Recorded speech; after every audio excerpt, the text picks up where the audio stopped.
Welcome to the Synergistic Leader podcast, where we explore the key factors shaping leadership in education and unlock insights that drive change and make a difference. Now, here is your host, Dr. Beverly J. Irby. Welcome to the Synergistic Leader, the podcast where we explore how leadership unfolds at the intersection of leadership behaviors, organizational structures, external forces, and beliefs, attitudes, and values that shape our work.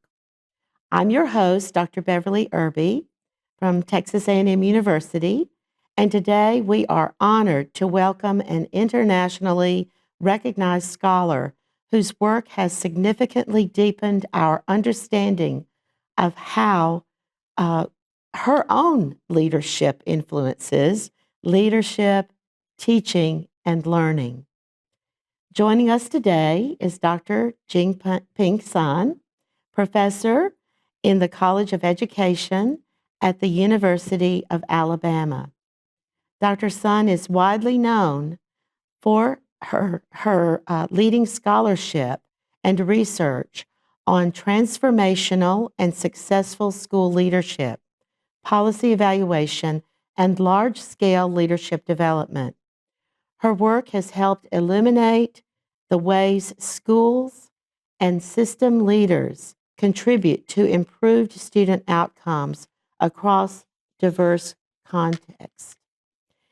More specifically, Dr. Sun has worked in the Ontario Ministry of Education, where she helped implement and evaluate province-wide leadership development strategies for hundreds of schools and district leaders. More specifically, her work focuses on transformational and successful school leadership, policy evaluation, and again, large-scale leadership development. She co-edited How School Leaders Contribute to Student Success, The Four Paths, and serves on the steering committee of the International Successful School Principalship Project, a global collaboration of scholars from about 25 countries. Dr. Sun's research continues to shape how we understand and strengthen effective school leadership worldwide. We are so very fortunate to have you here with us this afternoon, Dr. Sun. Thank you for being here on our Synergistic Leader podcast. So we're happy you're here. We're so happy to see you. Thank you so much, Dr. Irby, and for your invitation. I'm honored to join this conversation. Thank you. Well, I'm going to jump right in. I have a few questions for you. And these questions are related to the four factors that I've already mentioned about the synergistic leadership theory. And so the first question I have is about leadership behaviors. So your research, and I'm very familiar with your research, and it's quite deep, but your research has examined how leadership practices influence teaching and learning at scale. So from your perspective, which leadership behaviors most consistently create the conditions for instructional improvement? And how do those behaviors look different across contexts? Thank you so much, Dr. Irby, for the question. It's a very important question. Apparently, the short answer is the leadership practices related to improving curriculum, improving teaching, improving teachers.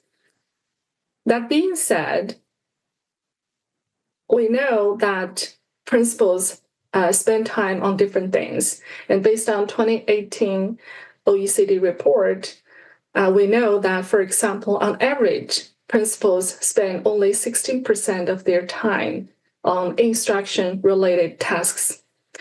That means we know that they do other things. They develop teachers, they support them, They talk with students, they work with parents.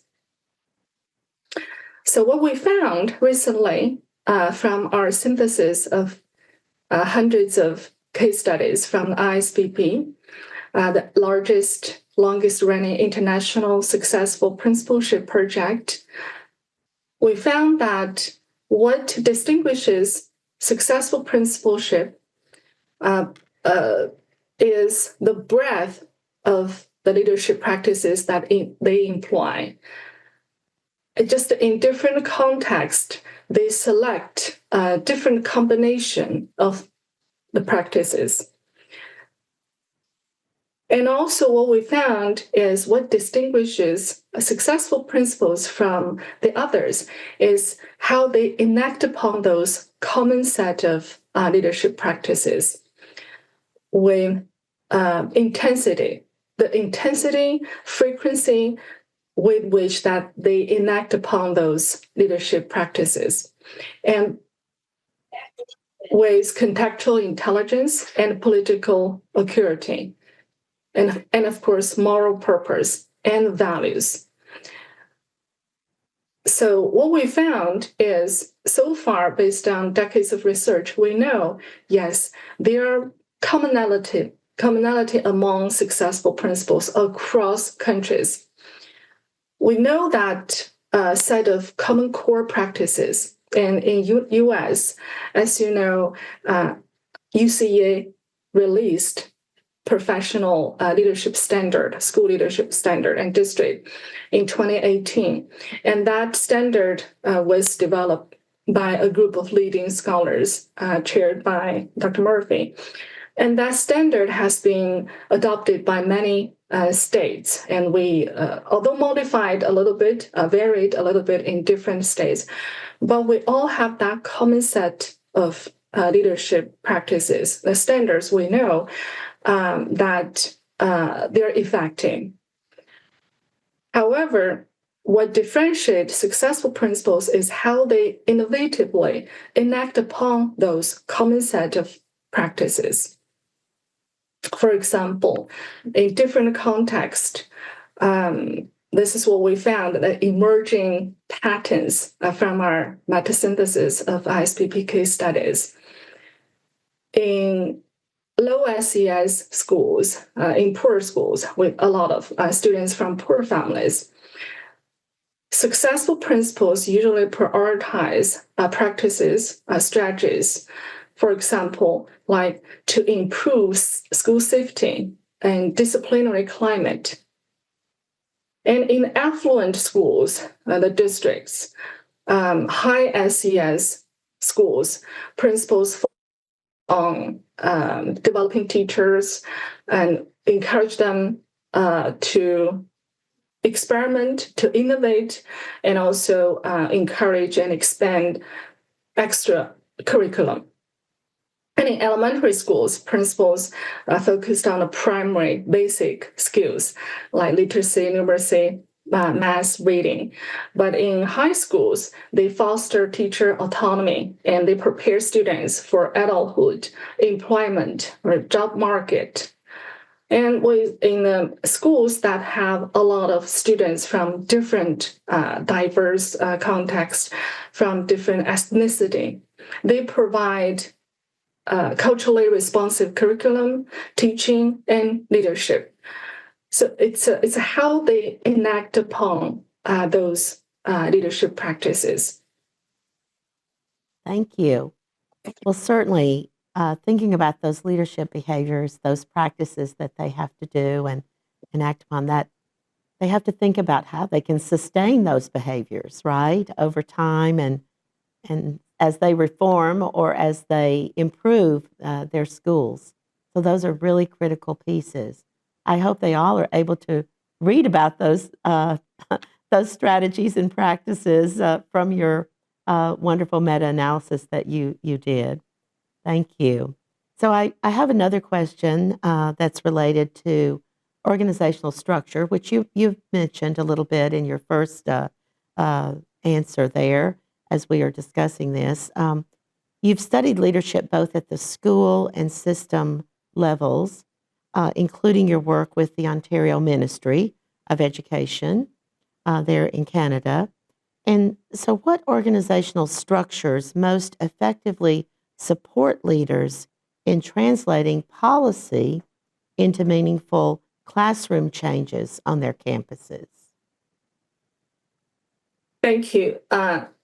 Very simple answer is to translate policy with coherence into shared work. That's very simple answer. But I like to share with the Ontario Leadership Strategy, which I witnessed, participated, contributed, and evaluated. And it is one of the per McKinsey report.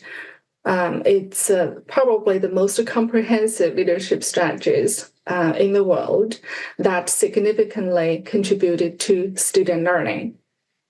And that strategy was rolled out by the Ministry of Ontario, aimed to improve student learning by improving the qualities of district, regional, and school leaders. It has 13 initiatives. The whole strategy, it was designed and led by Candice Wood.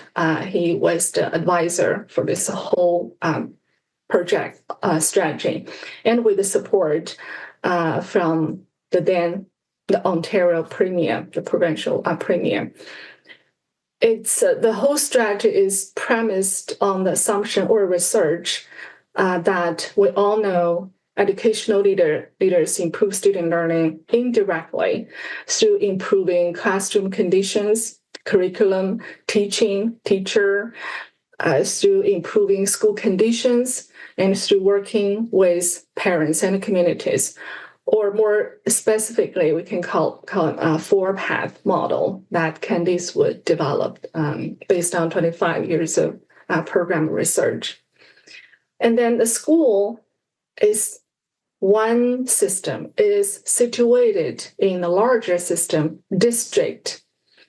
So the district provides leaders with professional development, and they help to improve their leadership. And then the district is situated in a larger context of the state, province, political climate, economic, cultural environment, and also the state Department of Education, we call it Ministry of Education. So this Ontario leadership strategy is a systematic leadership strategy aimed to improve leadership qualities among school leaders, district leaders, and regional directors. It has three paths. So the Ontario Ministry of Education, they develop school and district leaders directly. So that's the direct path. For example, they have mentoring programs for assistant principals, senior principals, new principals, new district leaders, regional directors.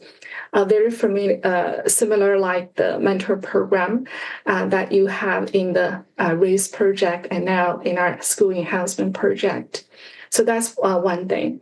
Another thing, for example, another structure is each year, the Ministry of Education invited successful, like 400, 300 principals to come to the Ministry of Education and talk with each other and share their strategies to turn around school, to make school successful. And then we analyze what they said and compel them, identify themes and compel them, and turn that tacit knowledge into text, and then share with more principals across the province. And another structure that I like to mention is the Institute of Education Leadership in this Ontario Leadership Strategy. This institute defines and supports leadership development at all levels, school, district, and province-wide.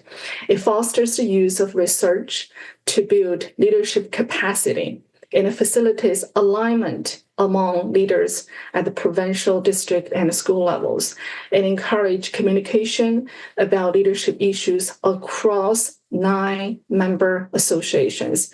So the second path that the Ministry of Education improve district school leadership is by working with those associations, like the Council of Principal, Ontario Council, Principal Council, the Council of Supervisory Officers. So those associations, they provide PD to principals and district leaders. So that's the second path. The third path is the Ministry of Education, especially the Leadership Development Branch. They worked closely in collaboration with other branches in the Ministry of Education, like the branch of teaching and instruction, with the same. So it's as you use this word, synergistic. It's kind of systematic, synergistic approach to developing leaders across at least the 2 levels, to develop their knowledge and skills they needed to improve classroom instruction, to improve school conditions, which in turn improves student learning. Excellent. That was a great sharing out of information about that structure there in Ontario in the Ministry of Education. Thank you so much. It's a wonderful example, and especially as they translated policy into actual action there with their principals across the across Ontario Ministry. Thank you so much. So you mentioned a little bit about their values, their beliefs, and in a moment ago. I want to move to that particular factor to think about as we think about the synergistic leadership theory and about the synergistic leader.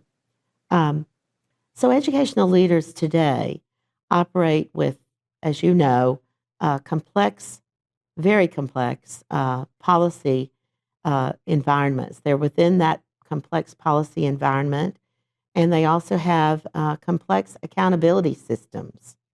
So based on your research, how do external forces shape leadership practices? And when do they become catalysts rather than constraints for improvement? Thank you. First,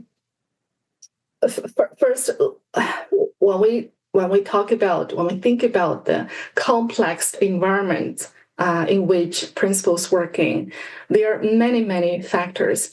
And in our recent meta-synthesis of the case studies, we realized we had actually 180 nodes to code the different levels, the contextual factors, a lot of media, local, location, economic factors, cultural, policy, political. So if I may, I would like to use an onion, Bronfenbrenner's human ecological system. Use this system to map out those contextual factors. So based on that framework, which the former director of ISBP, Dr. Christopher Day, and he really encouraged us to apply that framework to understand the complex context in which principals work. So at the very the middle is the micro system, that is the school, and in which principals interact with students, with teachers. And the next layer is the factors immediately outside the school. They include parents and the community. So that's the next layer, the system. And further out is the axle layer. For example, the state level legislation, policy, and district leaders, superintendents, principals normally not often directly work with them each day. So that's the axial layer. And then the next layer is the national macro layer, like No Child Left Behind, Race to the Top, and the state level policies.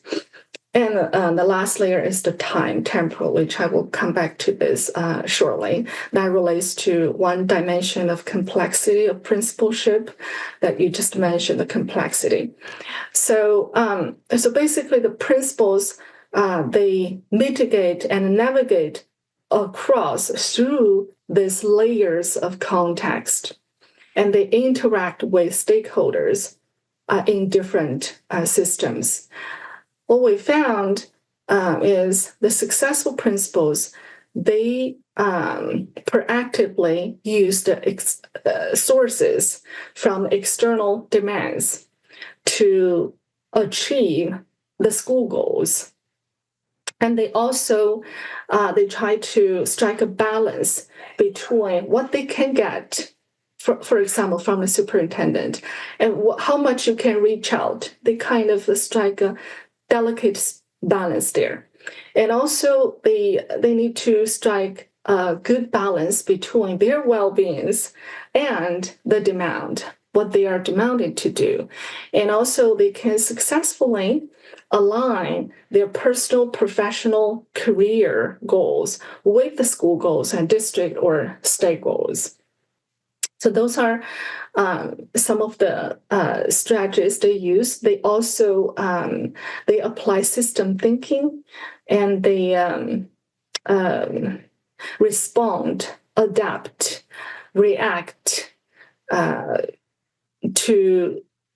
the context, but and their response are context contingent, but not determined by the context. In some cases, they can successfully shape and even change the environments in which that they work in. And there's one thing that we found interesting, and that is also supported by broader body of research, that is resilience.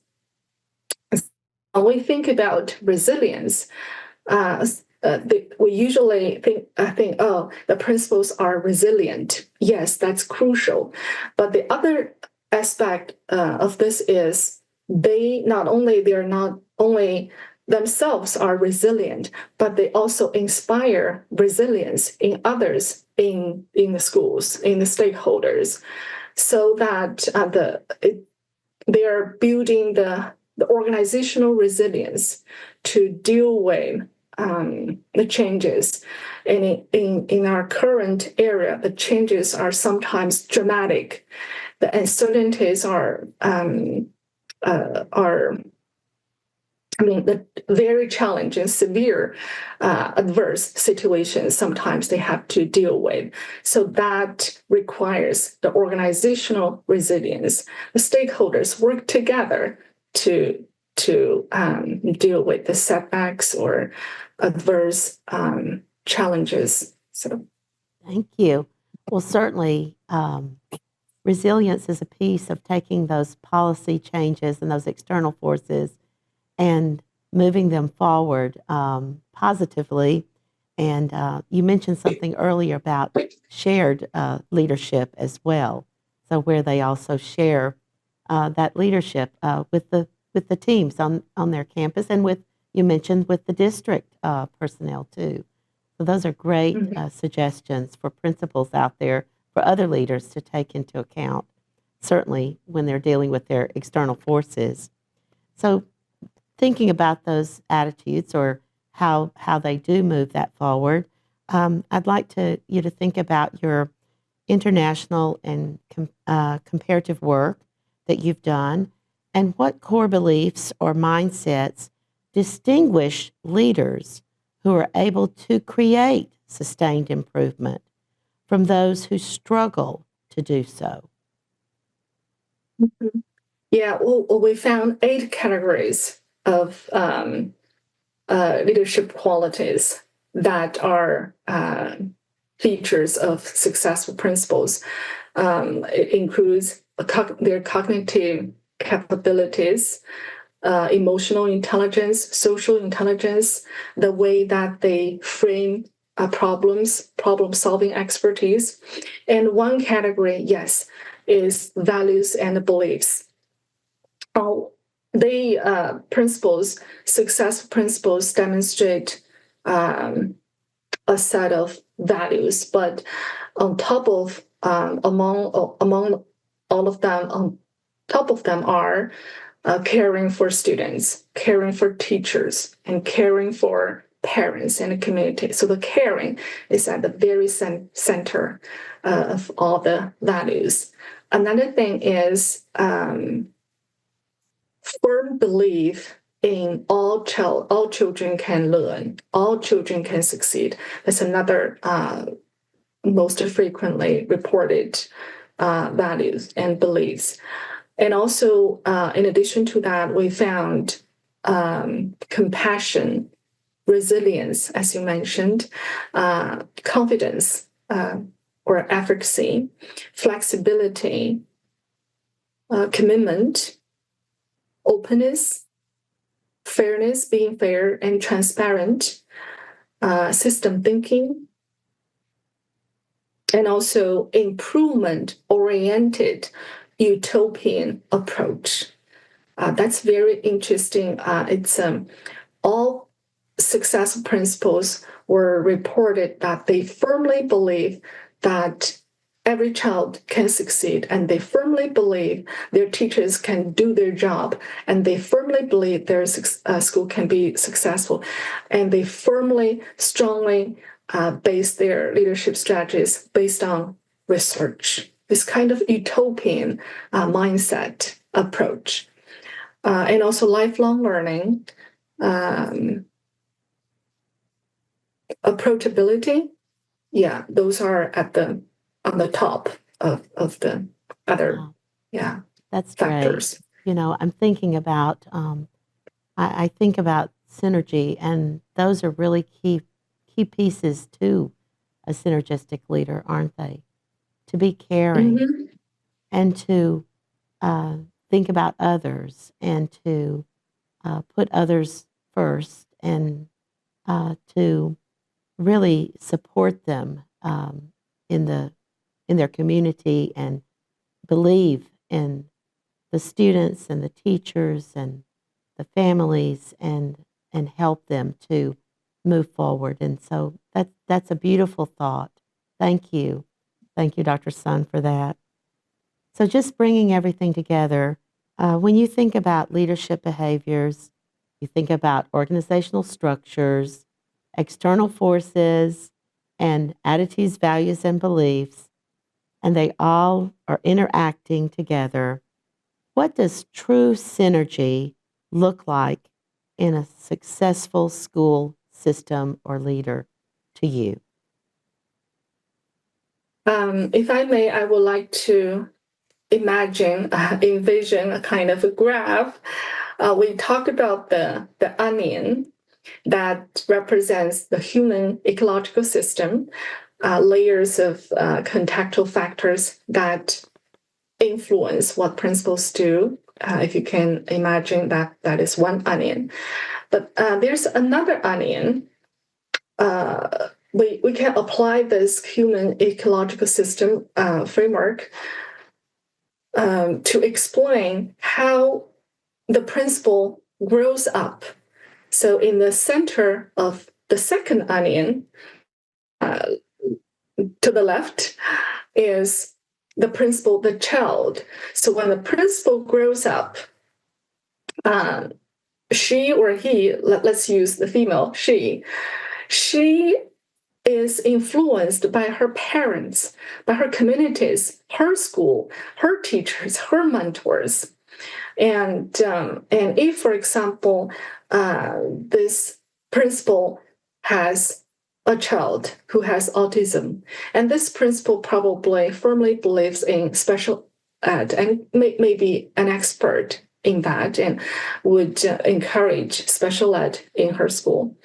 And if this principal grows up in a community, immigrant community, this principal can understand the challenges immigrant students experience. So when the principal grows up, it is the process that the values and the beliefs, knowledge and expertise are shaped by the environment where the principal grows up.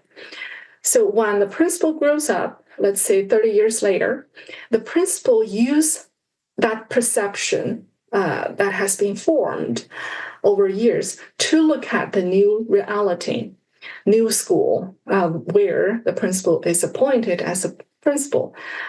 So, and if the new community, school community, is the same as the one that the principal grows up, that makes it easier for principals to understand stakeholders in the system.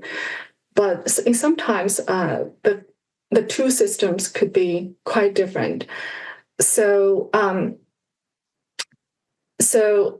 in a sense, the principal interacts with her perceived reality, the system.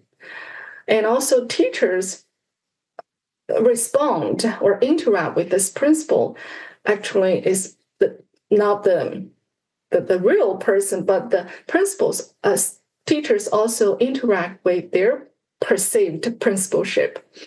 So what I like to say is this synergistic leadership, and I appreciate you in this theory to bring all these three things together: the context, their practices, who they are, their perceptions, values. So this synergistic leadership not only explains, presents principals do, how they do things differently in different contexts, how they are contextual intelligent, but it explains why they do what they do, because they use their perceptions to look at this a new world, new school, and they bring their expertise that they gained through their experience, like principal certification program.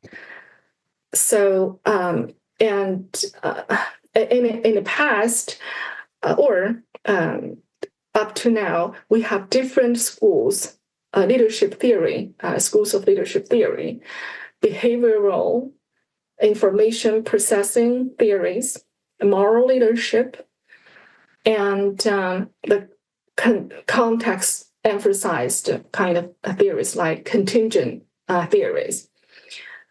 So I think this synergistic leadership theory, your approach to leadership, can kind of brings all the three things, schools of leadership theories together. And it helps to make the complexity in school leadership more visible. And you mentioned the complexity theory. You mentioned the complexity. And as we talked about, the context can cause complexity. And also the relational, you also mentioned this. So principals interact with peoples in different systems. For example, trust.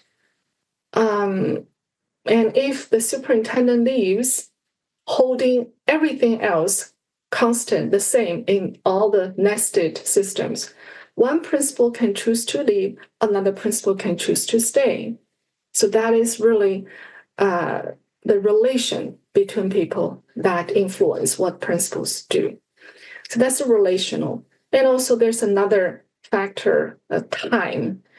Principals do things differently based on their age and the years of leadership experiences and the years of stay in one school. So all those, and also depends on the phases of school improvement. At the very beginning, they do different things. In the middle, they all build up collective instructional capacity. And to sustain, they deepen and widen PDs for all stakeholders. So, and this synergistic leadership really brings a lot of things together and help to illuminate the complexity in school leadership. Thank you, Dr. Sun. And thank you so much for joining us today and for sharing your insights and your wonderful scholarship over the years that you've conducted, and also your experiences in from both research and practice as well. We so appreciate that. And I personally want to say that I have the opportunity to work with Dr. Sun on our major expansion grant that we have from the EIR, the U.S. Department of Education. We're so grateful for that, to be able to expand the work that actually her dean, Alexander, has done with us.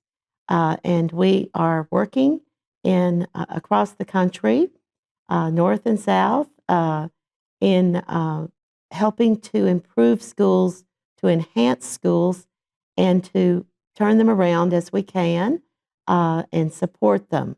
And we do that with all of the things that Dr. Sun has talked about today. And it's such an exciting moment when I get to meet with Dr. Sun and the colleagues there at the University of Alabama, and to work with them on this particular project. So I want to thank her for that and for her work, and for her work that reminds us that leadership is never the result of a single action or role, but rather the dynamic interplay, which she talked about. It's the dynamic interplay of behaviors and structures and external influences and the beliefs that guide our decision making. So today's conversation highlighted how leaders shape learning, not only through what they do, but through how they navigate complex systems and remain grounded in a clear sense of purpose. Your perspectives reinforce the importance of thoughtful, evidence-informed leadership in creating environments where both educators and students can thrive. That's what I've learned today from you, Dr. Sun, and I hope that our listeners have as well. And to our listeners, thank you for joining us for this episode of the Synergistic Leader. We hope today's discussion sparked new ideas about how leadership operates within interconnected systems and how each of us can contribute to building more effective and responsive organizations. So, Dr. Sun, any parting words? Well, thank you so much, Dr. Irby, for kind words. I'm humbled at them. It's my great honor to join this conversation. It's also my great pleasure to work with you and to learn from you, especially from our collaborative this project, a school enhancement project, that is part of the extension of your years of research project sponsored by the Department of Education, millions of dollars. And thankfully, my dean brought part of that to our university. So I look forward to continue working with you and learning from you. And I'm excited about our next step. So thank you so much, Dr. Irby and your team. Thank you. And thank you for bringing Dr. Leithwood along with you and helping us as well. We're so excited that he can be a part of our study as well. So we are really a great team, I think, we've put together. So listeners, until next time, remember that leadership is most powerful when it is intentional, reflective, and synergistic. So thank you for listening. Thank you for tuning in to the Synergistic Leader podcast. You can look for our episodes on YouTube and Spotify. This podcast is housed in the College of Education and Human Development at Texas A&M University, where we transform lives.